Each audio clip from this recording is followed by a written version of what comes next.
Thanks for staying with us. I'm Bill O'Reilly. In the Miller Time segment tonight, two very hot topics: pinheads at the Golden Globe Awards, and Lance Armstrong admitting he's a doper and a liar. Here now with us in New York City, the sage of Southern California, Dennis Miller. So you're in town to see your son and to do a little work here, right? See your lovely mug up close and Lovely personal. mug, everyone. There it is. Heavily made up, I was just back in the green room. Marco Rubio was showing me how to play bocce. Is that right? Is that a Cuban thing? You know, I can't, after the Asian Hawaiian thing, I can't mention any ethnic groups at all. All right, now, how much time do you need, because I'll leave the set, to tear Lance Armstrong apart? How much time do you need? Well, listen, it appears that the only part of the bracelet Lance selected was the color, because this is behavior, man. You know, he's like sort of an in-shape Al Gore, it turns out. These both guys are completely leading disingenuous lives. Now, I've met Lance over the years. I've been a fan of Lance's. And then I started reading articles. Listen, Bill, there's the macro of being a bad guy and living a secret life. Then there's the micro of he would take underlings and threaten them if they were going to go off the reservation. Right. I don't like bullies, man. It turns out this cat was a bully. I read an article in Men's Fitness about him, like, really laying the wood to a mechanic, a bike mechanic, and all of a sudden the kid can't find work in that. I don't like that sort of bully behavior, and it turns out that Lance Armstrong was a bully. You know, to me, I wish the society still shunned people. You know what I mean? We've lost that sort of thing. He's through. Come on, we all know that. Oh, you really think? He goes to the Oprah ATM, the catharsis ATM. He can go to Oprah and do the Lombardo all day long.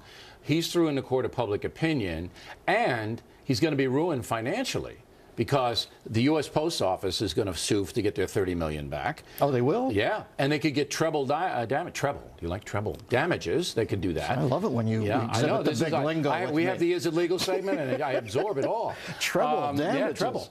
And then all the other people, like the Times of London lost a judgment to him for $500,000. They're going to want it back. The endorsement people, fraud in the inducement of that.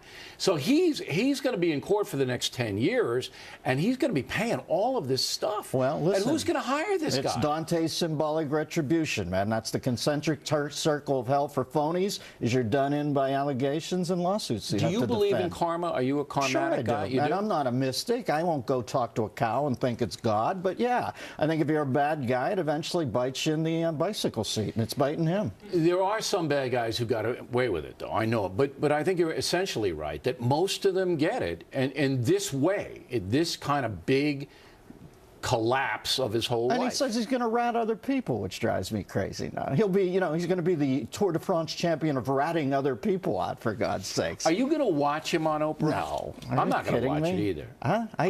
Listen, man, you need a decoder ring to figure out where that station is to begin with. You know what I mean? Where do you go down to Nat Geo Medical Channel and make a right? But it'll be on the net. But I don't even want to watch it. I'm going to assign one of our producers to watch it. But, you know, as a Christian, if he asks for forgiveness, you have to forgive him. Really? You do? Well, they got to tighten that rule up in Christianity. You got to tighten the rule up? Yeah. There's Miller. There it is. Hey, Jesus, come over here. You got to have God say, hey, listen, enough with that. Don't lean on that. But you did watch the Golden Globes, did you not? You know, Billy, I do not watch live television events where Al Roker's in attendance anymore after the revelations in the last couple of weeks that he's constantly at DEF CON 1 as upon you know, an impending growler. So I did not watch it with Al. But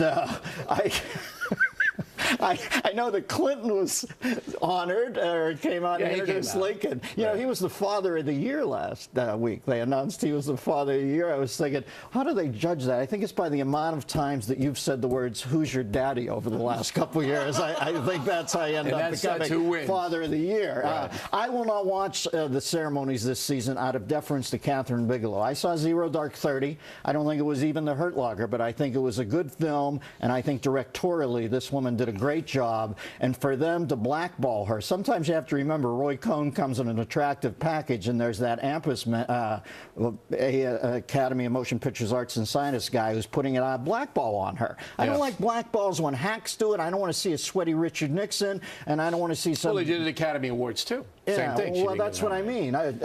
Forget the Golden Globes. That's just the dog and pony show. But she should be one of the 5 people, and I don't like when they do that. I don't know what he says, but earlier this week I criticized Julianne Moore for cheap-shotting Sarah Palin, even though she won the Golden Globe for playing Sarah Palin. And said it would have been magnanimous, word of the day, magnanimous, for her to just say, you know, I might not agree with Governor Palin, but I appreciate her public service. You know, be a little generous. Instead, she takes a nasty little snarky shot. I'm in a weird place here. I know Julianne and her old man, they're nice people. I enjoy their company immensely. I think Palin, it's been 5 years, now it's probably time to let go. You know, let's hope that this is the end of it with Palin. You know, I don't view, listen, I love Julianne. She seems sweet. I've met Sarah. She seems sweet. I'm in the middle, just trying not to rule people out of my life on politics. Okay, it seems like madness. But you are, because you're hanging with me. You can't hang, you know, you got to tell Julianne. I know you're hanging with the swells. You got to say, look, you know, O'Reilly was upset. He likes you as an actress, but you shouldn't have done that. You know what? If I started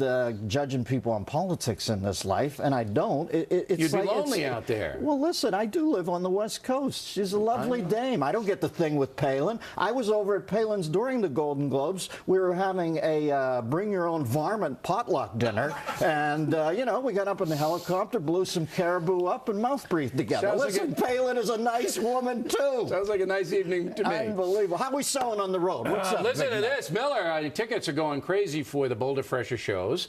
Phoenix, February 22nd. L.A., Nokia Theater, March 1st. Yeah. You know why? These are all going to sell out. Our opening act is Al Roker. It's you. Roker. Washington, D.C., DAR, Constitution Hall, April 26th. Westbury, Long Island, June 1st. We'll see you all there. Let's give them a glimpse of us singing You Don't Bring Me Flowers. No, let's not do that. No. You don't bring me flowers. Do we have security for Miller? I had a few little pops before Jonathan Winters. All right, I got to do this, Miller. Shut up. Sorry. In addition, we have a brand new BillO'Reilly.com poll question. Are you ready to forgive Lance Armstrong? Miller has voted no. We want to hear what you have to say.